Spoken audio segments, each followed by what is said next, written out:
Namo tassa bhagavato arahato samma sambuddhassa. Namo tassa bhagavato arahato samma sambuddhassa. Namo tassa bhagavato arahato samma sambuddhassa. Na bhaje papaka mitte, na bhaje purisa dhamme, bhajeta mitte kalyane, bhajeta purisuttame ti. Tak sepatutnya bergaul dengan teman-teman nista, tak sepatutnya bergaul dengan orang-orang durjana. Bergaulah dengan teman-teman baik, bergaulah dengan orang-orang mulia.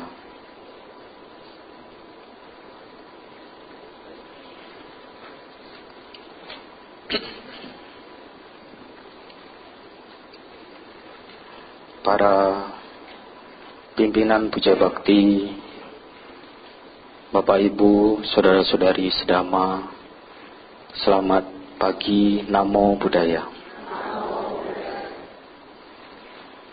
Berbahagia pada kesempatan pagi menjelang siang ini bisa bersama-sama melakukan kegiatan kebajikan di Wihara Jakarta Dhamma Cakra Jaya.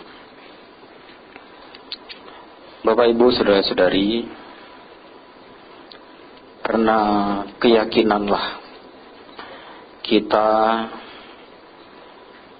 melakukan hal-hal yang bermanfaat, hal-hal yang patut, hal-hal yang memberikan manfaat besar bagi diri kita sendiri dan juga bagi pihak lain. Keyakinan terhadap Sang Tathagata, beliau adalah makhluk agung yang terbebas dari kotoran batin, mencapai penerangan sempurna. Beliau juga makhluk yang patut dipuja karena kualitas-kualitas batinnya yang bisa kita jadikan teladan, bisa kita jadikan guru ya di dalam kehidupan kita masing-masing. Bapak Ibu saudara-saudari sekalian, kebajikan-kebajikan Sang Buddha, ajaran-ajaran beliau ini sepertinya tidak lekang oleh waktu, ya, terus bisa dikenal, bisa dipelajari dari generasi ke generasi. Ajaran-ajaran beliau yang salah satunya dikenal sebagai ajaran yang mendalam, yang tidak gampang dimengerti. Ini oleh para siswa dibuat supaya ajaran itu lebih mudah diterima, bisa lebih mudah dipelajari, sehingga juga bisa dipraktikkan di dalam keseharian. Nah, di tangan para biku sangga, nah, mereka-mereka ini adalah pewaris ajaran, ya, yang dalam sejarahnya dhamma ajaran tersebut dibabarkan pada saat Asada. Nah, kemudian para biku ini ditugaskan oleh guru agung, ya, sebagai kepanjangan tangan dari Sang Buddha untuk mengajarkan Dhamma yang indah pada awalnya, indah pada pertengahannya, indah pada akhirnya. Dibabarkan kepada siapapun, kepada dewa dan manusia, supaya akan semakin banyak yang mendapatkan manfaat, yaitu kebahagiaan. Bapak Ibu saudara-saudari, lantas Dhamma ajaran Sang Buddha ini di tangan umat perumah tangga Nah, umat berumah tangga ini juga mempunyai kreativitas. Ya, bagaimana supaya ajaran luhur tersebut bisa bertahan lama, bisa gampang dipelajari oleh siapapun yang tertarik untuk mempelajarinya. Misalnya, yang bisa kita perhatikan, bisa kita lihat hingga saat ini adalah ajaran Buddha, ya, melalui seni dan budaya. Ya, melalui seni ini biasanya orang gampang mempelajari. Contohnya seni pahat, seni arsitektur. Nah, salah satu candi Buddha terbesar di dunia adalah Candi Borobudur. Sebenarnya di sana Dhamma itu dibabarkan, ya, mulai dari hukum sebab akibat, perjalanan seorang bodhisatta hingga mencapai kebudaan. Diukir dengan sangat indah, ya, disusun dengan sangat rapi. Nah, karena bahannya ini adalah batu yang punya sifat keras, awet, maka hingga kini orang-orang, utamanya umat Buddha, bisa melihat, masih bisa menemukan ajaran itu, ya, dalam bentuk bangunan candi yang amat indah dan amat agung. Bapak Ibu saudara-saudari sekalian, di tangan umat Buddha juga, nah, ajaran Dhamma ini lestari. Sempat agama Buddha ini tenggelam, dilupakan oleh orang, ya. Tetapi melalui seni budaya sastra, lantas sastra tersebut masih bisa digali, dipelajari, dan ditemukan kembali. Akhirnya hingga saat ini kita sangat beruntung, ya, di Indonesia khususnya masih bisa mempelajari Dhamma ajaran Sang Buddha. Bapak Ibu saudara-saudari sekalian, para biku sangga, ya, selain beliau-beliau ini mempunyai tugas ke dalam, ya, karena sebagai pewaris ajaran tentu mempunyai tugas-tugas untuk mempraktikkan Dhamma itu untuk diri sendiri, ya, berusaha mempelajari, mempraktikannya, sehingga cita-cita luhur terbebas dari duka itu bisa terrealisasi. Namun tidak sebatas itu saja. Para biku juga mempunyai tugas-tugas, kewajiban-kewajiban, utamanya kepada para umat Buddha berumah tangga. Nah, yaitu antara lain, apabila Bapak Ibu saudara-saudari sekalian umat Buddha ada keinginan untuk berbuat jahat, ya, karena tidak mengenal ajaran sebab akibat. Akibat apa yang akan diterima apabila dia melakukan keburukan-keburukan. Maka sudah menjadi tugas para biku untuk mengingatkannya. Berusaha untuk mencegah. Jangan berbuat jahat. Karena apa? Karena itu sangat-sangat merugikan. Menghancurkan kehidupan pihak lain, terlebih lagi menghancurkan diri sendiri. Karena apa? Karena sesuai dengan hukum Dhamma yang berlaku, siapa berbuat, dia yang akan memetik buah daripada itu. Lantas, apabila Bapak Ibu saudara-saudari sekalian sudah tidak berbuat jahat, diam-diam saja, tidak tahu apa yang harus dilakukan, karena tidak mengerti manfaat-manfaat yang nantinya akan dipetik apabila dia akan melakukan perbuatan baik. Juga menjadi tugas para biku untuk menganjurkan umat Buddha berumah tangga untuk melakukan perbuatan baik. Yang pertama tadi, berusaha mencegah umat untuk berbuat jahat. Selanjutnya menganjurkan umat untuk berbuat baik. Karena apa? Karena sesuai dengan ajaran Guru Agung, ya, kebaikan-kebaikan akan berbuah manis dalam bentuk kebahagiaan. Makanya di dalam ajaran Sang Buddha, kebajikan ini sangat-sangat dianjurkan bagi siapapun. Karena apa? Karena akan memberikan dampak yang baik, membuat kehidupan seseorang menjadi lebih bermakna, lebih bahagia. Kemudian yang ketiga adalah tidak sepatutnya para biku menyimpan pikiran-pikiran yang buruk kepada umat Buddha. Kalaupun dalam menyampaikan kritik, saran, para biku ini tidak diperkenankan untuk mengisi pikirannya dengan pikiran-pikiran yang buruk. Sebisa mungkin menjaga supaya pikirannya ini tetap bersih. Nah, sehingga ketika ada komunikasi, ketika ada tegur sapa dengan umat, dia bisa melakukannya dengan tetap menjaga kemurnian hati. Ucapannya terjaga, tingkah lakunya juga terjaga.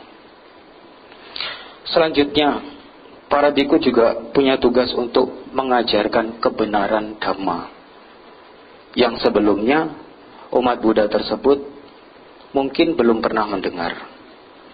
Jadi kalau Bapak Ibu, saudara-saudara sekalian rutin ya melakukan puja bakti hari Minggu seperti ini, nah, nanti sedikit banyak akan memperoleh pengetahuan-pengetahuan baru, dhamma-dhamma baru yang sebelumnya mungkin belum pernah didengarkan. Tetapi kadang ada umat yang protes, Bante, bosan. Karena apa? Ceramahnya itu lagi. Kan yang kemarin itu, sekarang kok itu lagi. Tidak menjadi soal. Karena apa? Karena memang biasanya sifat dari manusia itu mudah lupa. Dengar? Iya dengar. Tetapi kadang sulit dimasukkan ke dalam memori. Sehingga nanti pada saatnya melakukan apa yang harus dilakukan, dia lupa. Dengan alasan khilaf Bante. Tidak ingat. Ia dulu pernah mendengar, tetapi pada saat itu khilaf. Nah, jadi makanya jangan bosan-bosan mendengarkan dhamma ajaran Sang Buddha. Meskipun para Bapak Ibu, saudara-saudari sekalian pernah mendengarnya. Biasanya kalau semakin sering mendengar, akan lebih mudah diingat dan akan timbul keyakinan di dalam diri, menjadi lebih kuat. Bapak Ibu, saudara-saudari sekalian, kemudian tugas para biku yang selanjutnya adalah menunjukkan jalan kebahagiaan ke surga.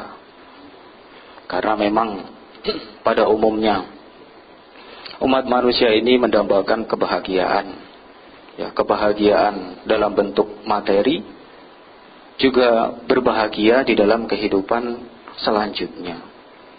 Nah, menjadi tugas para biku untuk mengajarkan bagaimana caranya. Nah, sehingga dhamma ini sering diibaratkan sebagai sebuah pelita. Jadi pelita ini sangat bermanfaat bagi orang-orang yang berjalan di kegelapan. Sehingga pelita dinyalakan, tahu jalannya. Apa yang harus dilewati, apa yang harus dilakukan. Ketika ada bahaya, dia berusaha untuk menyingkir, bisa menghindar. Kemudian dhamma ini juga sering diibaratkan seperti tongkat bagi mereka yang tidak bisa melihat. Apa? Karena tongkat ini sangat bermanfaat, bisa meraba-raba kira-kira apa yang ada di depannya. Apakah ini berbahaya? Berbahaya, menghindar. Ini jalan lurus, jalan halus, bisa dilewati. Seperti itulah dhamma, ibaratnya bagaikan pelita bagi mereka yang sedang berjalan di kegelapan, bagaikan tongkat bagi mereka yang pada saat itu tidak bisa melihat. Kemudian Bapak Ibu, saudara-saudari sekalian, kebajikan-kebajikan Sang Buddha ini memang sungguh luar biasa besar. Beliau dikenal sebagai makhluk yang agung, yang sempurna. Makanya sebagai siswa-siswi beliau, kita patut meneladani, mencontoh apa-apa yang biasanya dilakukan oleh guru agung. Ibaratnya Bapak Ibu saudara-saudari mempunyai seorang tokoh artis misalkan. secara tidak langsung maka akan meniru. Kira-kira pakaian apa yang biasanya ia pakai, beli, sama. Kira-kira model rambutnya dia seperti apa, ditiru, potong seperti dia, potong rambut. Kemudian gaya berjalannya itu seperti apa, ditiru, bahkan bisa lebih mirip sekali. Nah, seperti itu juga kira-kira Bapak Ibu saudara-saudara sekalian. Karena kita mempunyai guru agung, lantas guru agung ini kita jadikan suri toladan dalam menjalani kehidupan kita sehari-hari. Apa saja sifat-sifat luhur, kebaikan-kebaikan apa yang bisa kita contoh, yang bisa kita jadikan teladan sebagai siswa-siswi beliau? Yang pertama, kebajikannya. Beliau bisa sukses, bisa berhasil mencapai kebudaan, mencapai penerangan sempurna. Itu melalui daya upaya kerja keras dan juga didukung oleh kebajikan.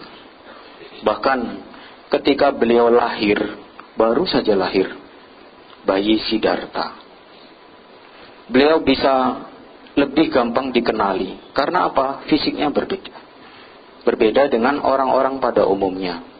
Setidaknya beliau mempunyai 32 ciri tanda manusia agung yang tidak dimiliki oleh orang biasa. Sehingga ketika mempunyai ciri-ciri itu, dia bisa diramalkan. Beliau bisa diramalkan.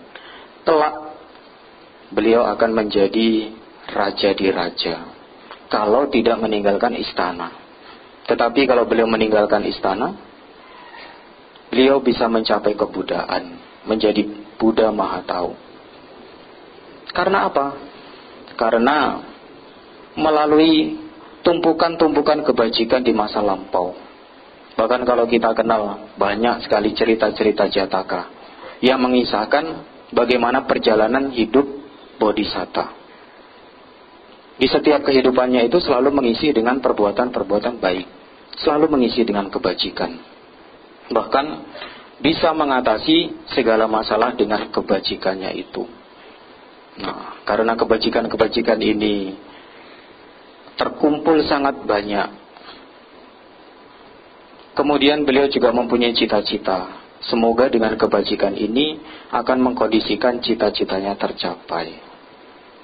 Nah, kemudian mungkin Bapak Ibu saudara-saudari protes, ya, Bante. Kan kalau di dalam Dhamma, di dalam agama Buddha, kita tidak boleh berpamrih. Lantas bagaimana supaya kebajikan itu bisa penuh? Bahkan kalau kita perhatikan, nah kalau mungkin Bapak Ibu saudara-saudari mempunyai pemikiran seperti itu, sedikit diubah. Karena apa? Karena bagaimanapun seorang calon sama Sang Buddha, Bodhisatta, juga berpamrih. Apa pamrihnya?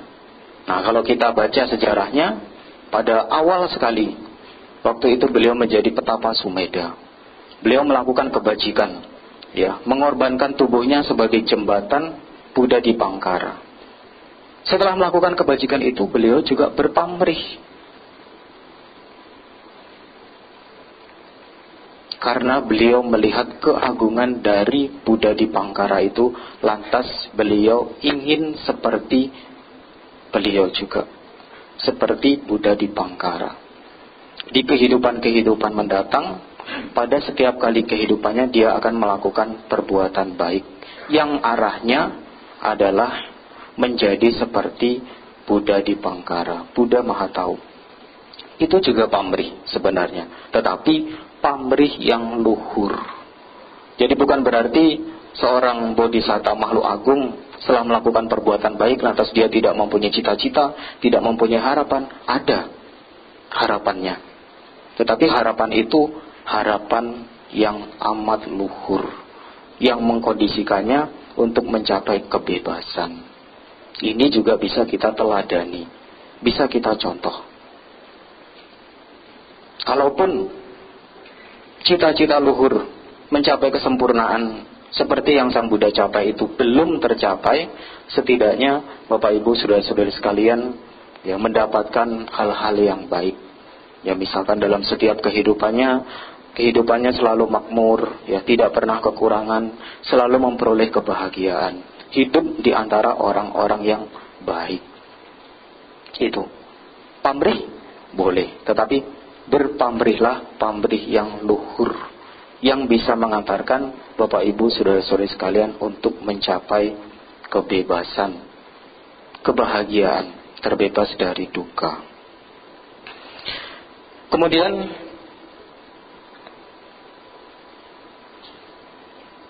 yang kedua,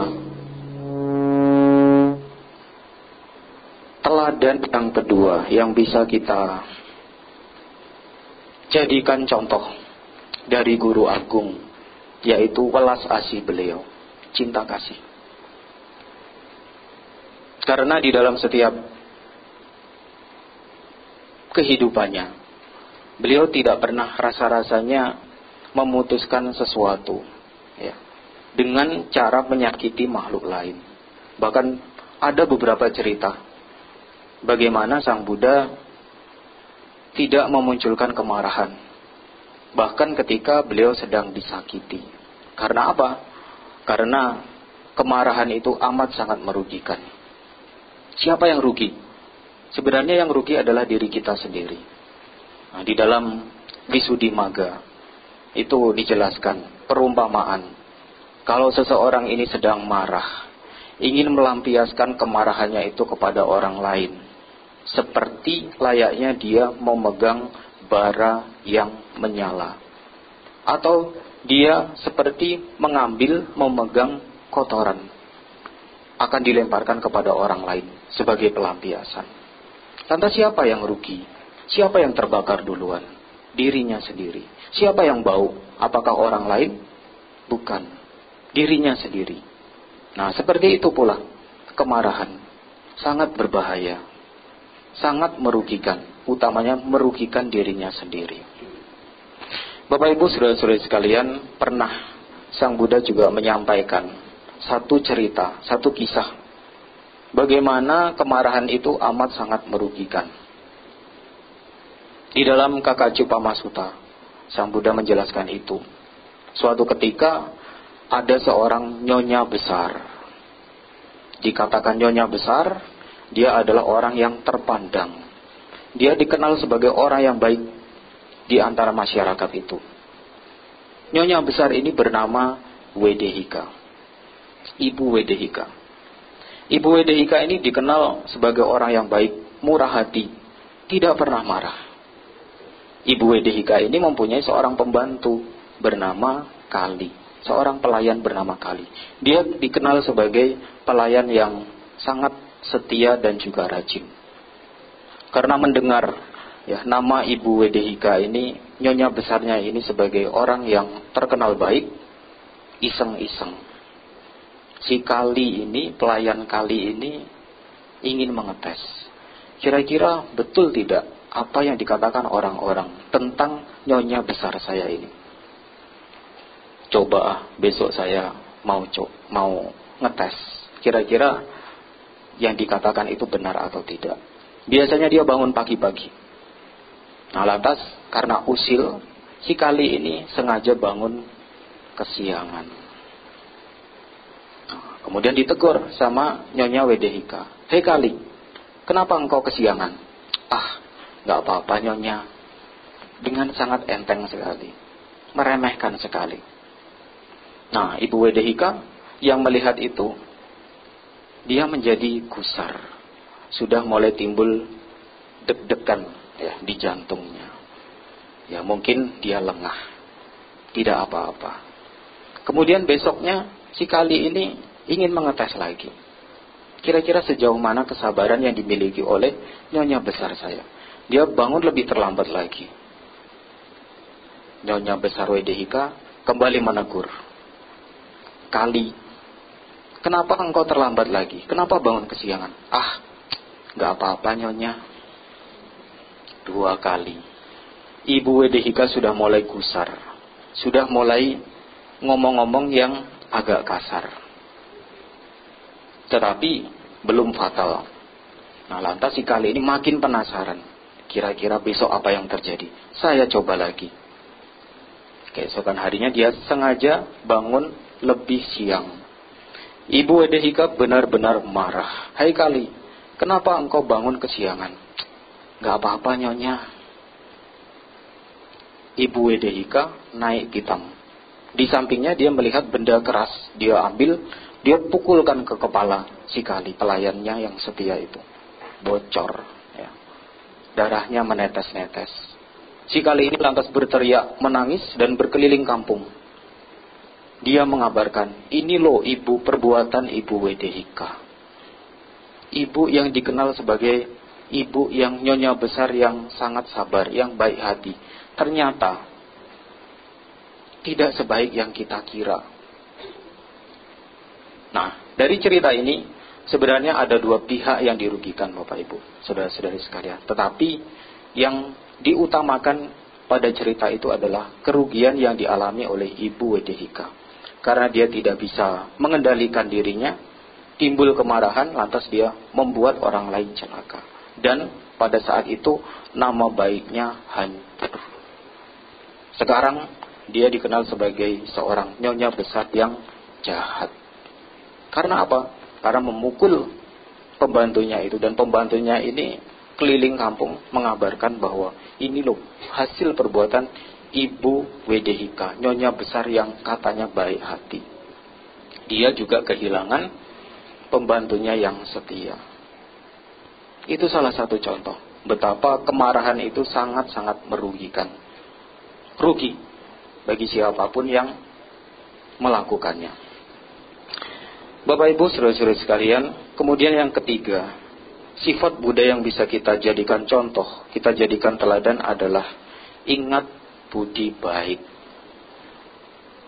Beliau tidak melupakan, meskipun beliau sudah mencapai penerangan sempurna.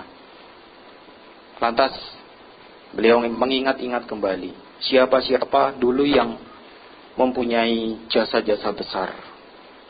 Nah, menurut Sang Buddha, orang yang mempunyai jasa terbesar di dunia ini sesungguhnya tidak jauh. Ada bersama kita, yaitu ibu dan ayah. Ibu dan ayah ini adalah orang-orang yang patut dihormati, yang patut diberikan sokongan. Kata-katanya patut didengarkan. Nah, seorang ibu dan ayah atau orang tua ini dikenal sebagai Pubbacariya, guru-guru awal, bahwa melalui beliaulah anak-anak ini, putra-putrinya ini bisa mengenal dunia.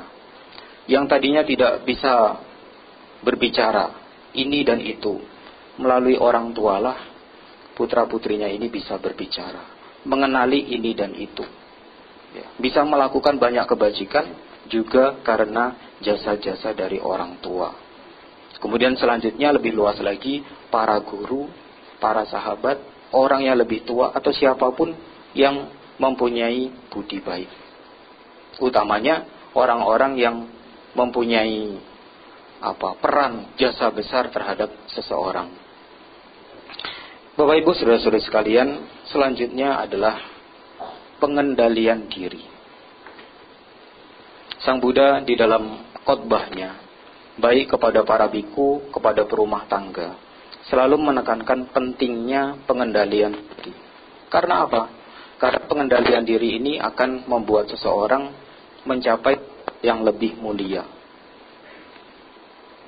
Tentu manfaat-manfaat yang akan diperoleh dari pengendalian diri, misalkan mengendalikan ucapan, mengendalikan perilaku dengan menjalankan sila, itu manfaatnya sangat besar. Bisa membuat kehidupannya jadi damai, harmonis, dan juga mencapai tahap yang lebih mulia. Tetapi tidak adil rasanya kalau saya menyampaikan manfaat-manfaatnya saja. Karena ada kerugian-kerugian apabila kita tidak mempunyai pengendalian diri, tidak menjalankan sila di dalam kehidupan kita. Sang Buddha menyampaikan di dalam Anguttara Nikaya bahwa ketika seseorang ini melakukan keburukan-keburukan melalui pikiran, ucapan, dan perbuatannya, maka dia diibaratkan seperti tanah pemakaman, kuburan. Bagaimana penjelasannya? Dikatakan sebagai orang yang tidak terkendali dalam pikiran, ucapan, dan perbuatannya, dia tidak murni. Seperti layaknya tanah pemakaman yang tidak murni. Nah, biasanya para petani ini tahu mana tanah yang bagus, yang murni, yang bisa ditanami dengan tumbuh-tumbuhan yang bisa menghasilkan. Kalaupun tanah pemakaman itu subur, tidak mungkin para petani ini menanam tanam-tanamannya di tanah pemakaman. Karena apa? Karena memang itu namanya tanah pemakaman, tidak murni. Sehingga para petani ini akan memilih tanah-tanah yang bagus, yang bisa diolah, kemudian bisa menghasilkan buah-buah yang segar, buah-buah yang manis, yang bisa bermanfaat bagi kehidupannya sendiri maupun keluarganya. Nah, seperti itulah. Kalau seseorang pikirannya, ucapannya, perbuatannya tidak terkendali, maka bisa diibaratkan dia seperti tanah pemakaman yang tidak murni. Kemudian sifat dari tanah pemakaman yang kedua adalah tanah pemakaman itu berbau tidak sedap. Karena apa? Karena memang tanah pemakaman itu dipakai untuk menguburkan jenazah. Tidak sedap. Seperti layaknya seseorang karena ucapannya, perbuatannya, dan pikirannya tidak murni, maka nama baiknya juga akan tercemar. Dia bisa saja dikenal sebagai orang yang jahat. Nah, seperti contohnya Ibu Wedehika yang diceritakan di awal tadi. Nah, dia nama baiknya menjadi tercemar karena dia tidak terkendali dalam ucapan dan juga perbuatannya. Sehingga dia sendiri yang mengalami kerugian itu. Bapak Ibu saudara-saudara sekalian, tanah pemakaman juga berbahaya. Hati-hati. Terkadang seseorang ini tidak hati-hati kalau di tanah pemakaman. Harus tahu. Pernah suatu ketika ada kejadian di sebuah desa. Waktu itu ada salah satu tetangganya yang meninggal. Kemudian rame-rame, biasanya mereka gotong royong. Tidak hati-hati.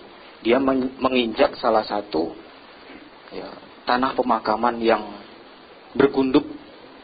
Nah, karena dia tidak tahu, dia ambles, jeblos ke bawah. Karena apa? Karena biasanya jenazah yang dimakamkan itu memakai peti. Kalau petinya sudah lapuk, maka tanahnya itu juga akan rongga, sehingga sangat rentan sekali ambles. Ketika diinjak, bisa saja orang yang menginjak itu terjeblos ke bawah. Sangat berbahaya. Seperti itu juga layaknya ketika seseorang tidak murni dalam ucapan, perbuatan, dan juga pikiran, dia bisa menjadi seseorang yang berbahaya bagi orang lain. Orang lain akan berupaya untuk menghindar karena tahu orang tersebut berbahaya. Bisa saja tanpa disangka-sangka dia melakukan kekejian terhadap orang yang ada di sekitarnya. Kemudian sifat dari tanah pemakaman yang keempat. Tanah pemakaman ini, kuburan ini biasanya menjadi alam, menjadi alam bagi makhluk yang punya niat jahat. Jadi ini sebenarnya sesuai dengan khotbah Sang Buddha tentang Tirokuda Sutta, bahwa leluhur-leluhur kita yang baik-baik itu sebenarnya tidak tinggal di pemakaman, tetapi pulang ke rumah masing-masing. Karena apa? Karena mereka tahu tanah pemakaman itu tempatnya makhluk-makhluk yang mempunyai niat jahat. Tidak hanya makhluk halus, tetapi terkadang ada orang-orang yang memang menggunakan tempat yang sepi itu sebagai tempat untuk melakukan perbuatan-perbuatan buruk. Misalnya akan melakukan transaksi. Kalau di tempat yang ramai, tentu dia akan takut. Dia akan memilih tempat-tempat yang sepi. Nah, seperti layaknya sebuah perumpamaan.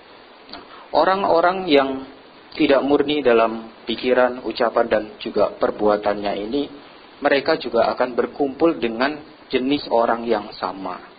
Tidak bisa disatukan dengan orang-orang yang baik, yang menghargai kebajikan. Seperti contohnya, sebuah pelita. Pelita. Biasanya kalau kita lihat kan pelita di mangkok yang di altar Sang Buddha ataupun di altar leluhur, itu biasanya ada 2 jenis yang diisi di dalamnya. Ada minyak asli, ada air. Iya kan? Supaya apa? Supaya irit.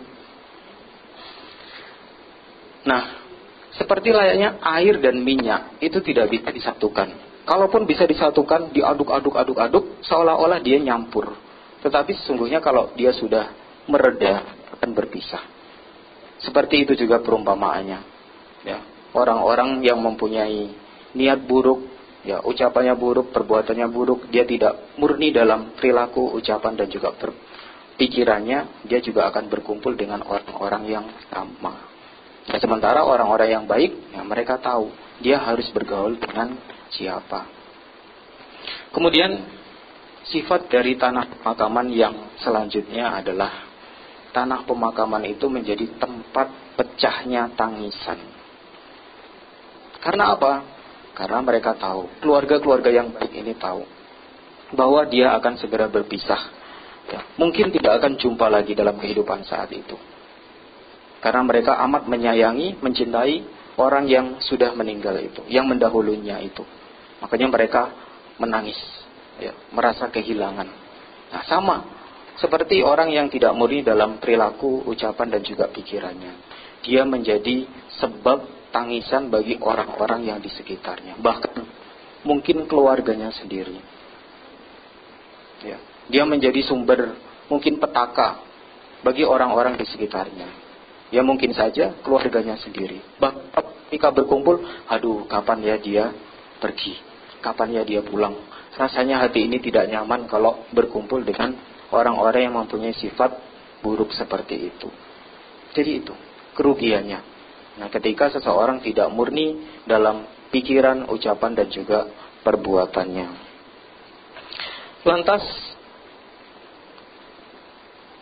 perilaku Sang Buddha yang patut kita tiru, yang patut kita jadikan teladan adalah kebijaksanaannya.